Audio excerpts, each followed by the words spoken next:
Si tu m'as donné ta vie, je te donne la mienne.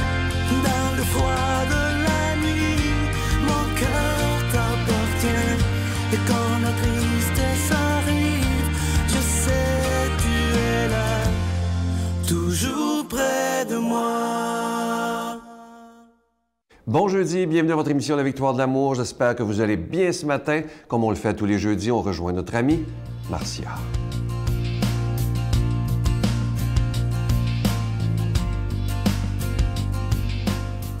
Bonjour, bon jeudi tout le monde. Vous avez tellement aimé ça que je fasse une petite chronique le mois dernier avec Adèle que je lui ai dit, ben reviens, parce que les gens aiment ça voir relation mère-fille et tout ça. Et là, je t'ai demandé de revenir pour une raison bien particulière. Adèle a écrit un livre en novembre dernier, novembre 2018. Ça s'appelle « Moi, Adèle, 30 ans, comment je crée ma vie tous les jours ». Moi, je peux vous dire que comme mère, en plus de la fierté de mère, il y a une fierté d'être humain aussi. Parce que dans ce livre-là, tu parles beaucoup de ton parcours spirituel. Une fille de 30 ans qui parle de cette façon-là avec profondeur. Il s'adresse aux filles de 20 ans, de 30 ans, Disons entre 18 et 35. Qu'est-ce que tu trouvais important de dire en termes d'évolution, en termes de partage? C'est quoi le cœur du partage que tu voulais faire d'humaine à humaine? Et moi, mon but avec ce livre-là, le partage premier, c'était, oui, il y avait de l'inspiration, mais c'était surtout d'amener les gens à réfléchir. Parce que je pense qu'une vie sans réflexion intérieure, sans croissance intérieure, sans constatation pour soi-même est une vie un peu vide de sens. Et je trouvais ça très important de dire aux jeunes femmes, puisque c'est la clientèle à laquelle ça s'adresse, de vraiment prendre ce temps-là, cet espace-là, de se l'offrir pour grandir en s'accompagnant soi-même. Adèle, là, elle avait 16 ans, puis elle disait, puis on riait un peu de ça, hein, elle disait, moi, à partir de l'âge de 20 ans, je vais passer toute ma vingtaine, donc toutes les années de ma vingtaine, 20 ans, 21, 22, 23, jusqu'à 30 ans, je vais les passer à préparer ma trentaine. Puis, on trouvait ça drôle, mais c'est ce qu'elle a fait. Et le livre est bâti ainsi. Il y a 10 parties, 20 ans, 21 ans, 22 ans, 23 ans, et on découvre tout son parcours professionnel, son parcours amoureux, son parcours aussi, Adèle, tu es en thérapie. Effectivement, oui. Ton parcours aussi. Mon parcours dans mes choix d'études, oui, amoureux, mais mon parcours de mère, parce que j'ai un petit garçon de 3 ans. Donc, tout ce qui m'a menée dans la vie de tous les jours et que je ne suis pas la seule à vivre. Là, tout le monde vit ces étapes-là dans sa vie à différents niveaux, mais tout ce qui m'a amenée à 30 ans en étant complètement connectée avec moi-même. Oui, connectée avec toi-même puis avoir une vie comme tu l'aimes. Effectivement. Important aussi ton parcours professionnel. Tu es allée étudier à l'étranger. Quand tu es revenue, tu as ouvert ton cabinet d'avocate. Adèle est avocate. Tu es impliquée dans ta communauté. Tu es zéro déchet chez vous. Tu es végane. Donc, c'est intéressant, même pour les femmes de mon âge, 50 ans, de voir une jeune fille. Comment tu t'inscris dans la société actuelle? C'est quoi tes valeurs? Ta foi aussi, hein? Ta foi en la vie. Comment tu l'exprimes, ta foi, toi? Bien, pour moi, c'est de croire que la vie est quelque chose de plus grand que nous et qu'on s'inscrit dans cette vie-là en devant faire sa place. Donc, notre place, la trouver, la créer et de participer à ce grand univers-là qui est tellement généreux avec nous. Ah, t'es tellement généreuse aujourd'hui. Je te souhaite Merci. vraiment une belle vie et je suis bien chanceuse parce que moi, j'y participe activement à ta vie. Puis tu me rends heureuse, je rends heureuse. Puis c'est le bonheur, quoi. Merci beaucoup. Merci d'avoir été là. Puis je vous souhaite vraiment, vous aussi, d'avoir avec vos enfants cette essence-là qui fait que la vie vaut la peine d'être vécue. Notre Père qui es aux cieux, que ton nom soit sanctifié, que ton règne vienne, que ta volonté soit faite sur la terre comme au ciel. Donne-nous aujourd'hui notre pain de ce jour. Pardonne-nous nos offenses comme nous pardonnons à ceux qui nous ont offensés. Ne nous laisse pas entrer en tentation, mais délivre-nous du mal, car c'est à toi qu'appartient le règne, la puissance et la gloire pour les siècles des siècles. Amen. La Victoire de l'amour présente Rencontrer Jésus vivant et agissant. Retrouvez l'abbé Donald Thompson et Pierre-Luc Bordelot et faites l'expérience du ressuscité exalté. À travers cette retraite spirituelle enrichissante, propulsez votre foi à un tout autre niveau. À partir de 39,99 $, obtenez-la en ligne sur notre site internet lavictoiredelamour.org ou en format DVD au 514-523-4433 ou 1-888-811-9291. Offrez-vous cette rencontre avec le Christ. La Victoire de l'amour vous invite à venir vivre des moments inoubliables en Italie en compagnie du père Michel-Marie, Miguel Padilla, Brigitte Bédard et la participation occasionnelle de Sylvain Charon. Nous visiterons Venise, Vérone, Pise, Florence, Assise, Tivoli et Rome, la ville éternelle. Célébration eucharistique avec le père Michel-Marie. Nous assisterons aussi à l'audience générale avec le pape François au Vatican du 1er au 13 juin 2019. Information 514-288-6077 ou sans frais 1-800-465-3255. Je suis tellement content de vous parler de ce beau cadeau du mois de février. C'est vraiment une nouveauté. C'est avec quelqu'un qu'on aime tellement. Vous êtes tellement nombreux à nous écrire en disant « On l'aime donc, Marie-Jeanne. Elle est d'une grande profondeur. » Il s'agit du CD du chapelet médité. Ce sont les mystères lumineux. Et ce qu'il y a d'extraordinaire aussi sur le CD, vous savez que Marie-Jeanne a une voix absolument magnifique. Elle nous interprète aussi 3 chansons à Marie pendant ce chapelet médité. Faites-vous ce cadeau-là. Moi, je dois vous le dire, quand je l'écoute, je vous le dis, là, c'est tellement priant, comme on dit, c'est tellement profond. Elle y a mis tout son cœur et d'entendre une jeune de 20 ans prier le chapelet avec nous, c'est tellement touchant, moi je vous le dis, ça va beaucoup vous toucher dans votre prière. Je vous rappelle que c'est avec un don de 25 $ et si vous en voulez 2, avec un don de 40 $. Je vous donne l'adresse. La Victoire de l'amour, casier postal 120, succursale Boucherville à Boucherville, le J4B 5E6, je vous la redonne. La Victoire de l'amour, casier postal 120, succursale Boucherville à Boucherville, le J4B 5E6. Également par téléphone, par carte de crédit du lundi au vendredi de 8h30 à 16h30 dans le 514-523-4433, 523-4433 ou sans frais le 1-888-811-9291, 1-888-811-9291 et aussi sur notre site Internet, le www.lavictoiredelamour.org. Et vous savez quoi? Moi, j'espère que vous serez des milliers à commander ce CD-là pour montrer que aussi on encourage la jeunesse. C'est tellement important. On dit souvent les jeunes. Mais regardez cette jeune fille, Marie-Jeanne, 20 ans, qui prend le temps de prier le chapelet avec nous. Je vous le dis, vous allez être bouleversés.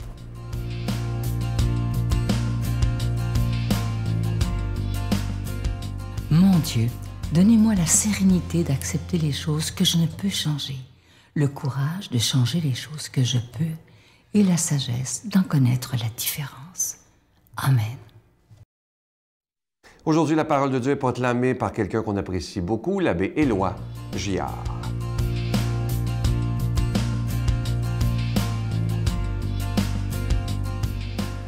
Bon matin, chers amis. Tout heureux de vous retrouver encore une fois.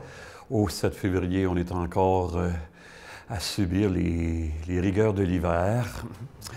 Mais une chance qu'on a, entre autres, la Victoire de l'amour qui vient nous réchauffer le cœur. Et avec Pierre-Luc qui a commencé ce matin, nul doute que ça vous a égayé un peu. C'est son genre. On va essayer de prendre le relais là, avec l'Évangile et de trouver des choses qui vont nous donner le goût de la vie aussi. On est dans l'Évangile de Marc. Jésus envoie ses disciples en mission. Alors, Jésus appela les 12. Pour la première fois, il commença à les envoyer en mission 2 par 2. Il leur donnait autorité sur les esprits impurs et il leur prescrivit de ne rien prendre pour la route, mais seulement un bâton. Pas de pain, pas de sac, pas de pièces de monnaie dans leur ceinture. Mettez des sandales, ne prenez pas de tunique de rechange. Il leur disait encore, quand vous avez trouvé l'hospitalité dans une maison, restez-y jusqu'à votre départ. Si, dans une localité, on refuse de vous accueillir et de vous écouter, partez et secouez la poussière de vos pieds, ce sera pour eux un témoignage. Ils partirent et proclamèrent qu'il fallait se convertir. Ils expulsaient beaucoup de démons, faisaient des onctions d'huile à de nombreux malades et les guérissaient. envoi en mission. Moi, j'ai une tante qui a été missionnaire. Elle était religieuse, c'est les sœurs de Saint-Joseph de Saint-Hyacinthe, et elle a passé une bonne partie de sa vie missionnaire au Brésil. Mon diocèse a une mission dans le nord du Brésil, dans l'État du Maranhão. Et c'était fascinant de la voir revenir. Ça nous faisait de la peine de la voir repartir.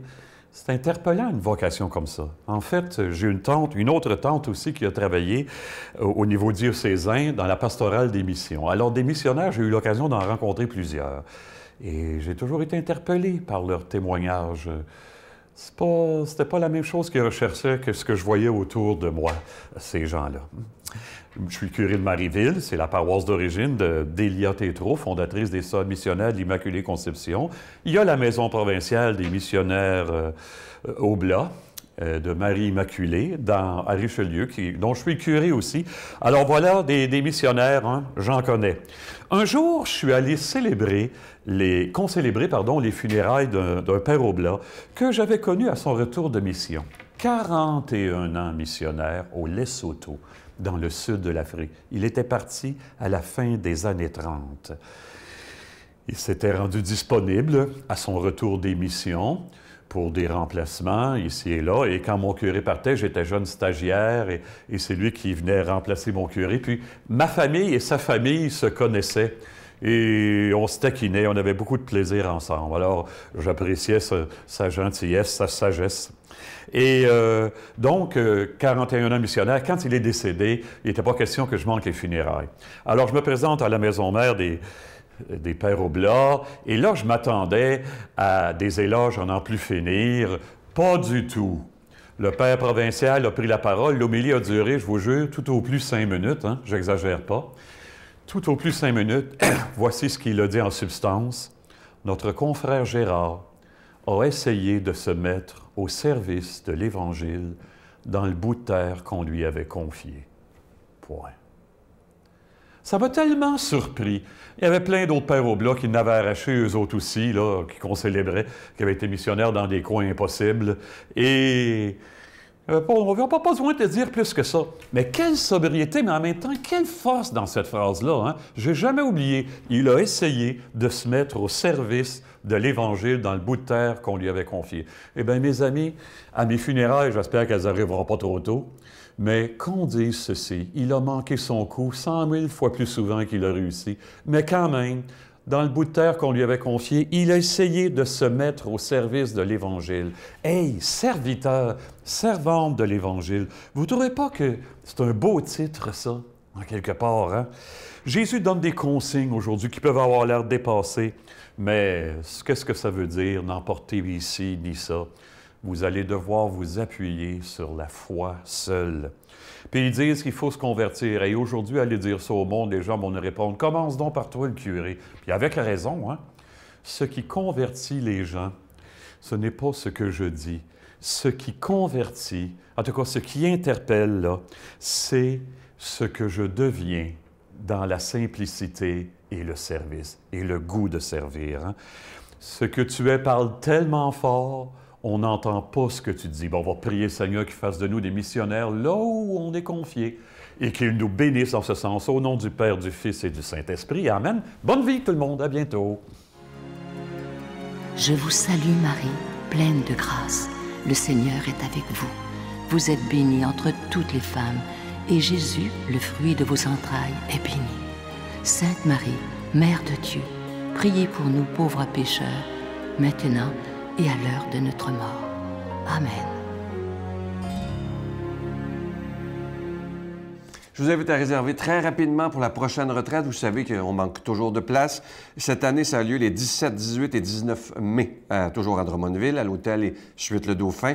Le thème est tellement beau. C'est la Vierge Marie qui nous dit « Si vous saviez combien je vous aime, vous en pleureriez de joie. » Ceux qui seront avec nous, ça fait longtemps qu'on ne l'a pas vu, le bon doc Gilles Lapointe, Sœur Angèle, Miguel, Brigitte, Marie-Jeanne sera là, je serai là également. Samedi soir, un spectacle exceptionnel de Étienne Drapeau et la présence durant le week-end de Monseigneur Pierre-Olivier Tremblay. Bye bye.